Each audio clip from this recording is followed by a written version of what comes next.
magandang gabi po sa inyo lahat. This is Channel Reds and welcome back. Nandito po tayo ngayon sa may Cartilla. Ayan mga kaibigan, bisitahin natin ang Cartilla ngayong alas 8 ng gabi kung ano po yung nangyayari rito at ano po sitwasyon dito sa Cartilla ngayon. So far so good. Kaharap po natin ngayon yung tore, ayan, ng ating Manila City Hall. Ayan. So ngayong gabi nakita niyo mga kaibigan, ito po yung mga punong pinailawan natin ni Yorme Isko nung siya'y nakaupo pa. Pero sa ngayon, medyo nabawasan na rin ito dahil nasa katagalan na rin ng panahon at hindi na rin ito nadagdagan at hindi na rin naasikaso. So, kumonte na itong mga ilaw rito. Ito po ay ginawa din at idea din ng ating engineering office, especially po kay Engineer Randy Sadak, ang ating City Electrical Department. At syempre, pinangungunahan ni Engineer Andres. Ayan. Mga kaibigan, so sa sitwasyon ngayon, nandito ako, tingnan natin dito kung kamusta na ang fountain dito. At itong aso na to, talagang nandito pa rin. Hindi pa rin nawawala itong aso rito. Ayan, so manood tayo sa fountain at na-miss natin to mga kaibigan.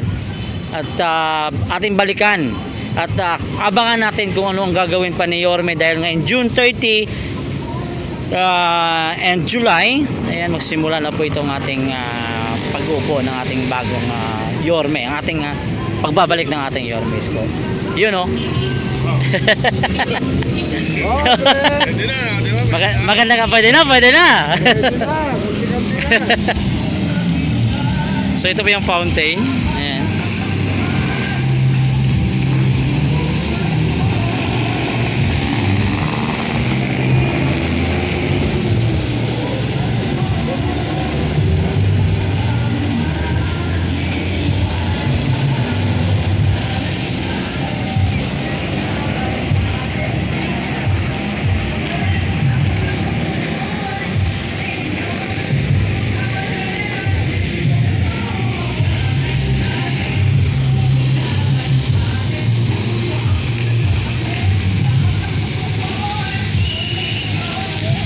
So maintain naman po yung kalinisan dito po sa may Cartilla right now. At nakikita nyo po yung sitwasyon dito.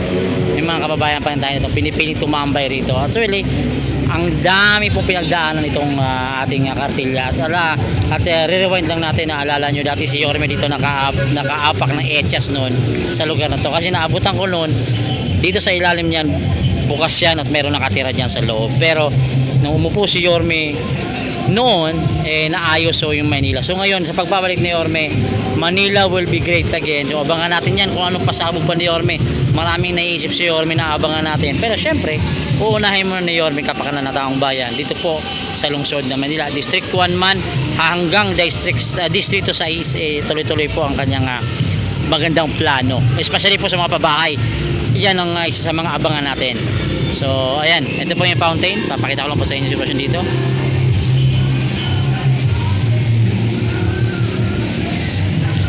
Ayan po si Andres Bonifacio. Ayan.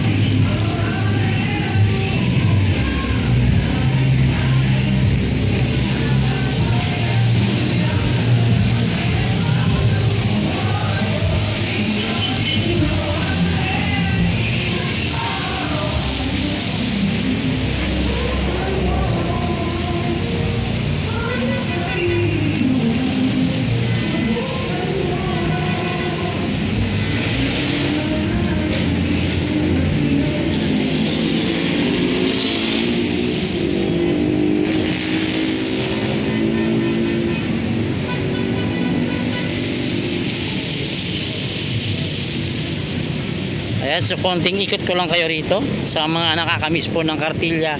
Ito po ang Cartilla, ito po sa lungsod ng Manila.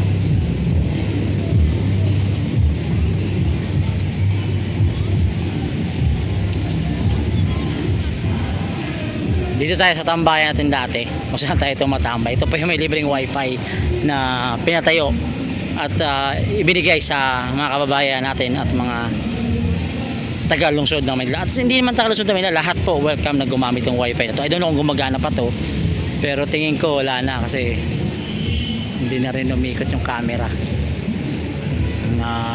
Ayan o, may vandal pa nga. Dito na mismo sa harap ng City Hall yan, nagkaroon pa ng vandal. So sad, pero okay lang yan. Importante sa pagbabalik ni Yorme, Manila will be great again.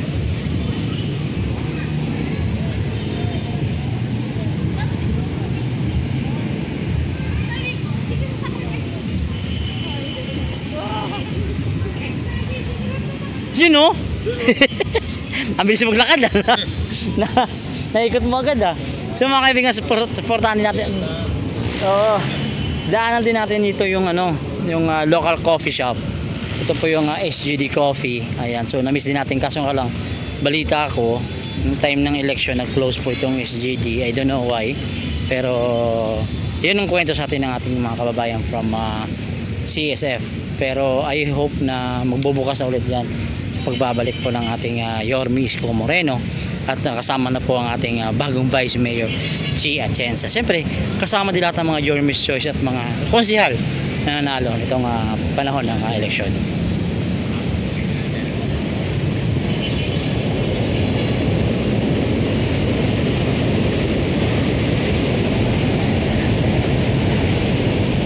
So yan po yung SGD Coffee. Yan ang local brand coffee company o coffee shop. Ito po sa lungsod naman. Actually marami pong branches yan. Meron po yan sa QC, meron din dito sa may Manila. But I don't know kung saan pa po iba. Alam ko sa Baguio meron din ata yan o sa may Sagada.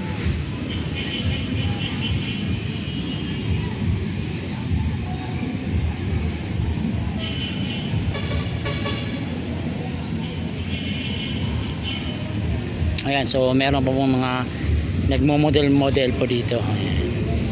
O yan, naka-post pa yan mga kaibigan. Teka muna, baka masagi tayo. Wala na, panalo na. Hi.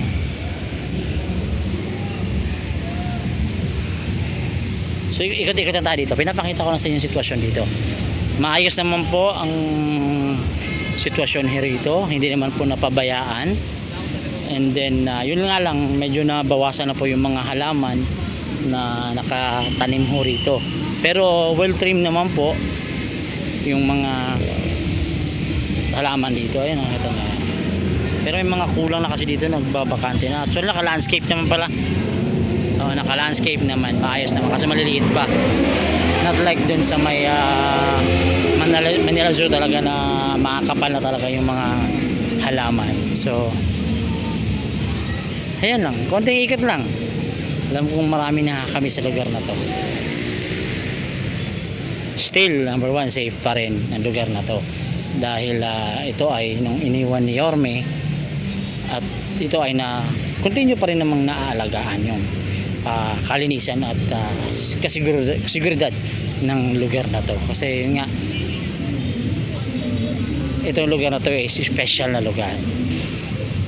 Sa kabila po niyan, nandiyan po yung UDM. Ayan, ito po yung SGD Coffee. Ayan, so tahimik. So marami po naman nag-iikot. Actually kasi ngayon holiday. Yes. O diba? Ang aksaya nila, diba?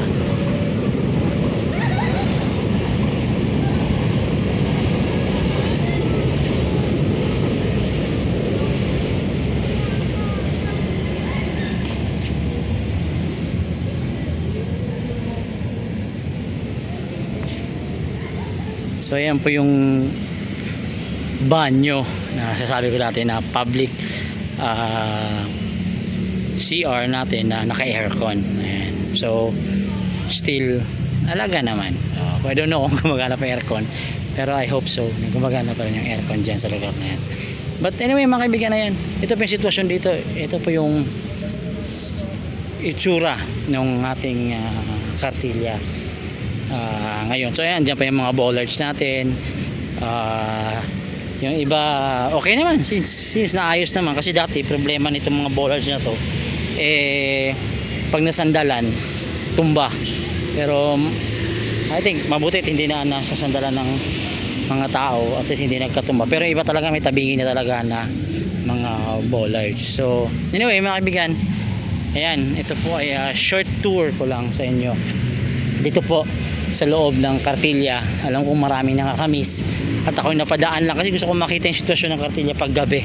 Kasi nandito yung ganda pag gabi. Kasi pag araw hindi mo siya masyadong ma-appreciate kasi yun lang, may mga puno, pero mas maganda pa rin pag gabi kasi malamig at saka kukonti ang tao. Kasi pag araw syempre marami nasisilong dito dahil may lilim. Ayan, so dito po kung saan ginaganap ang flag ceremony. So abangan natin ng unang pag flag ceremony dito po, kasama ang ating bagong mga halal at pagbabalik ng ating Yorme Isko Moreno at kasama si Vice G. Atienza. So ayan mga kaibigan, so magandang gabi po sa inyo lahat. Ayan, ito po yung pala yung mga ambulance noon na binili ng local government ng City of Manila, siyempre sa pangunguna ni Yorme, para sa ating MDRRMO, para sa mga quick response natin. Ito yung mga first class na mga ambulance na makikita mo lang to, especially sa Makati and sa mga ibang bansa, malaking bansa. Pero sa Manila marami tayong ganito. I'm not sure kung ilan lahat to, pero marami tong hawak ng MDRRMO. So ayan po, naka-standby lang po anytime, any moment yan. At may mga emergency ay automatic na rescue yan. Ayan, so mga kaibigan, this is Channel Reds, magandang gabi po sa inyo. Maraming salamat po. Siyempre ito po yung tambayan ng ating CSF. Diba? Ayan. So magandang gabi po sa inyo, and Manila will be great again. Kasama po ang ating Yorme Isko Moreno at ang ating Vice Mayor G. Atienza. Maraming salamat po.